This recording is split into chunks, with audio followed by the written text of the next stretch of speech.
Dit is my verskriklik lekker om by julle te wees hierdie jaar met Pinkster. My tema is deurlooppad en ons gaan so 'n bietjie oor lyding praat vandag. Maar dit is my so geweldige voorreg om vandag vir julle te kan groet en te kan sê ons dien 'n groot en almagtige God en ons kan dit in die naam van die Here Jesus Christus doen. Ons kan saamkom in die naam van die Here Jesus Christus. En die God van die heelal, Vader, Seun en Heilige Gees sê vir jou vrede vir julle.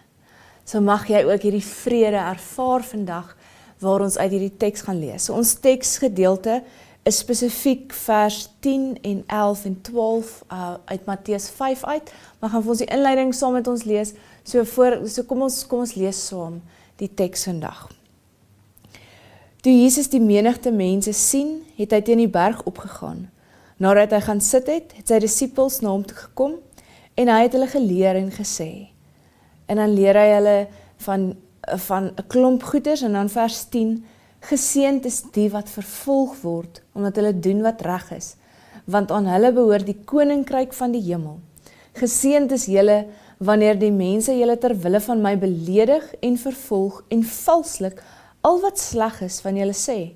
Wees bly en verheug julle loon, want julle loon is groot in die hemel.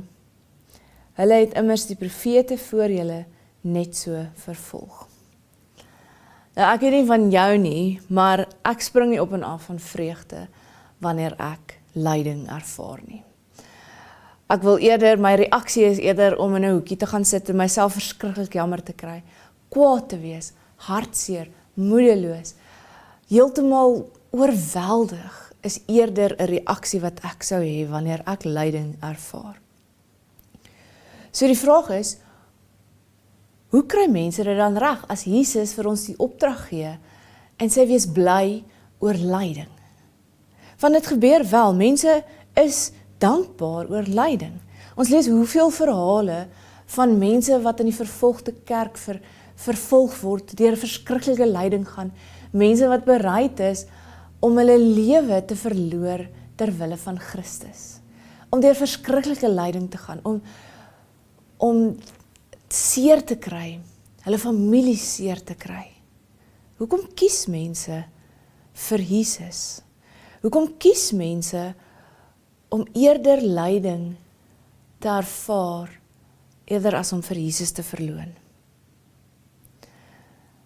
Paulus skryf in Filippense 3 vers 10, al wat ek wens is om Christus te ken, die krag van sy opstanding te ondervind en deel te hê aan sy lyding, deur aan hom gelyk te word in sy dood. Hy kies lyding, in die verwagting dat ek self deel sal hê in die opstanding uit die dood. Jakobus noem dit loutere vreugde. Hoekom sal 'n mens so iets wens? Ek dink ons moet begin om te sê dat God besig is om die wêreld te transformeer. Hy wil hê alles moet regverdig wees, alles moet nuut word, sonder sonde. Sonde moet nie meer bestaan nie. Maar ons almal weet, God doen dinge partykeer, nie partykeer nie, altyd, op ander maniere as wat ons dit graag sou wou gehad het, of so anders as wat ons dit sou wou doen. Wat gebeur in die vroeë kerk? Mense wat tot geloof kom, het baie keer verskriklike lyding ervaar. Hulle is uitgeskuif uit hulle families, uit die sosiale kringe, hulle is gespot en een kant toe geskuif.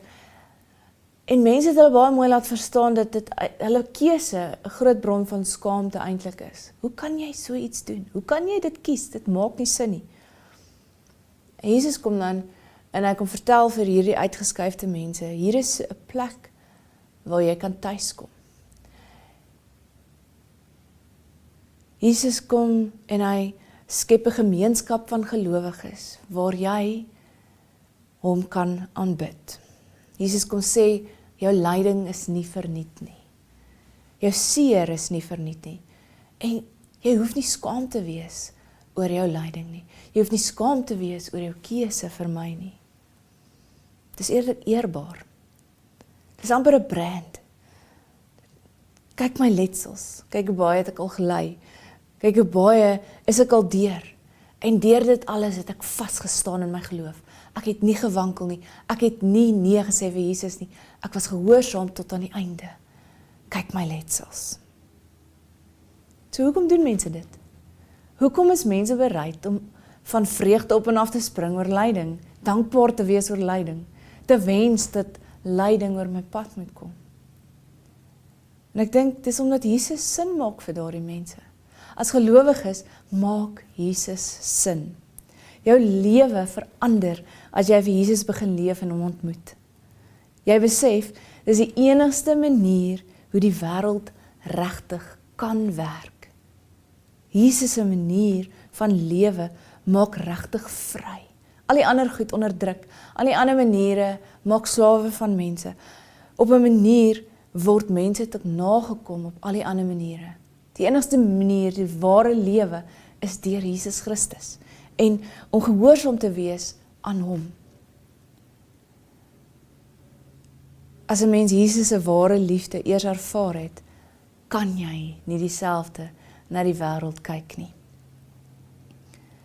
As 'n mens kyk na liefde en ons mens dink aan ware liefde, is daar al hordes flieks daarvan gemaak, reg oor die eeue, daar's hordes boeke daarvan geskryf. True love, ware liefde, wat is dit? En dis amazing om te dink, want as 'n mens dink aan liefde, dan is dit mense wat enige iets vir iemand anders sal doen. Enige iets. En baie keer is dit simpel goed. Baie keer is dit goed wat glad nie logies sin maak nie. Hulle is bereid om hulle lewe daarvoor te gee. Ware liefde verander 'n mens se lewe. Hulle doen goed wat mens baie keer dink, "Sjoe, dit was dalk onnodig." Of mens dink, "Ek weet nie of ek dit sou gedoen het nie." Was dit regtig die moeite werd vir daardie persoon? En daardie bonatuurlike liefde begin by God.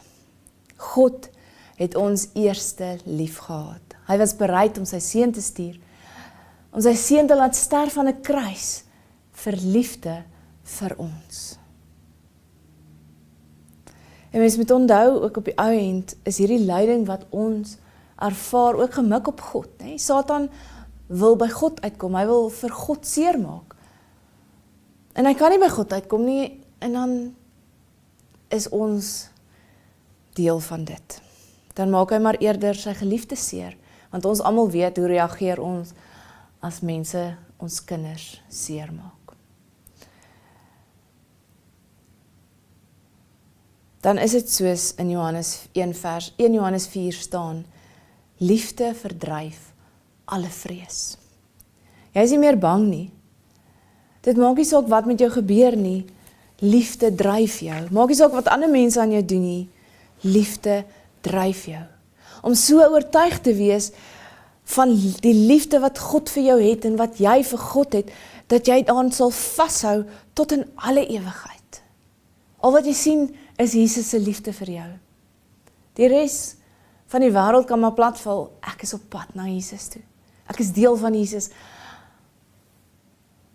Ek word gedryf deur Jesus. Jesus is in my gesigsveld. Mense wat bereid is om te ly, want ek is lief vir Jesus en God is lief vir my in die eerste plek. En mens moet ook onthou dat lyding op sigself nie noodwendig sleg is nie. Ons wil nie lyding ervaar nie, want dit is sleg en is seer. Maar ons ly met hoop. Ons kyk nie vas in die lyding nie, want dit is nie ons doel nie. Dit is nie waartoe ons op pad is nie. Ons ly met die wete dat julle kan maak met my wil, wat julle wil. Julle kan my nie wegvat van God nie. Inteendeel, dit maak my verhouding met God net sterker. As ons dink aan lyding, leer ons kinders dat lyding op 'n manier goed is. Dat hulle lyding moet verduur. Om deur te druk, al is dit moeilik. Anders gaan hulle met die eerste struikelblok in hulle lewe net opgee, want is te moeilik. Ons moet hulle leer om veerkragtig te wees. Ons moet hulle leer om op te staan as jy geval het en volgende keer beter te probeer doen. Ons moet deurdruk. As iets nie moeilik is nie en daar kom 'n struikelblok, dan beteken dit net nie meer iets nie. Lyding is 'n toets. Ek doen hierdie, En ek druk deur, en ek kan doen wat ek doen, en sê wat ek sê, al is dit nie maklik nie. Dit is 'n toets. Daarom sê die Here, wees bly oor beproewings. Dit help jou om te groei. Dit help jou om agter te kom dat hierdie regtig vir jou belangrik is. Dit help jou herstel. Dit help jou om nie net gehoorsaam te wees, omdat jy bang is jy gaan iets verloor nie. Dit help jou om met jou hele hart deel daarvan te wees. Ek wil, want God se liefde dryf my. Nie omdat dit vir my voordele inhou nie. Nie omdat ek voel die wêreld doen dit, nou doen ek dit ook maar nie. Wanneer 'n mens oortuig is van iets, dan druk jy deur ten spyte van struikelblokke, ten spyte van moeilikhede. Jy hou aan wat jou pad stop nie by die lyding nie. Dit word 'n deurpad nader aan die Here. Inteendeel, dit help ons om ons geloof beter te verstaan. Ons kyk nie teen die lyding vas nie. Ons gesigsveld is Jesus. Amen. Kom ons bid saam. Here, dankie. Dankie vir u grootheid en dankie dat u sin maak. Dankie dat ons gefokus kan wees op u, Here. Dankie dat ons kan weet dat maak nie saak wat gebeur in ons lewe nie. Maak nie saak of ander mense ons misverstaan en probeer misbruik en probeer van die pad afhou nie. Ons kan vashou aan u, want niks kan ons skei van u liefde nie.